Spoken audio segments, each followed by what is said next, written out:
Mon nom est Jean-Pierre Després, je suis directeur scientifique de la chaire internationale sur le risque cardio-métabolique qu'on appelle communément ICCR et je suis professeur à la faculté de médecine de l'Université Laval à Québec au Canada. À l'ICCR, je vous dirais que les travaux réalisés depuis presque une décennie nous ont conduit à mettre en évidence l'importance de la sédentarité, c'est-à-dire l'absence d'activité physique, d'exercice ou de sport, comme étant un des grands facteurs de risque modifiables pour les maladies sociétales modernes, que ce soit le diabète de type 2, les maladies cardiovasculaires et même certaines formes de cancer.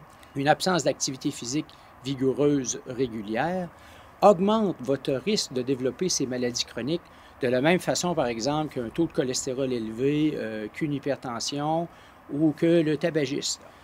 Lorsqu'on parle de sport, je pense qu'il est important tout de suite de distinguer trois termes: activité physique, exercice physique et sport. Nos travaux ont montré qu'une pratique régulière qui correspond à peu près à 150 minutes d'activité physique modérée par semaine pouvait avoir un effet spectaculaire sur l'ensemble des facteurs de risque modifiables pour les maladies cardiovasculaires. On observe des effets bénéfiques sur la tension artérielle, sur le profil lipidique, sur le contrôle de sa glycémie. Il y a une mobilisation sélective de la graisse abdominale induite par la pratique d'activité physique régulière. Donc, on a finalement un ensemble d'effets bénéfiques qui correspondent qui vont être associés à une réduction très appréciable du risque cardiovasculaire de pratiquement 50 des sports extrêmement populaires comme le rugby, le football, le handball, mobilisent l'intérêt de millions de Français. Alors, les grands champions, ces grandes équipes-là, ont un potentiel fabuleux de mobiliser le peuple français, de les inciter à être actifs physiquement.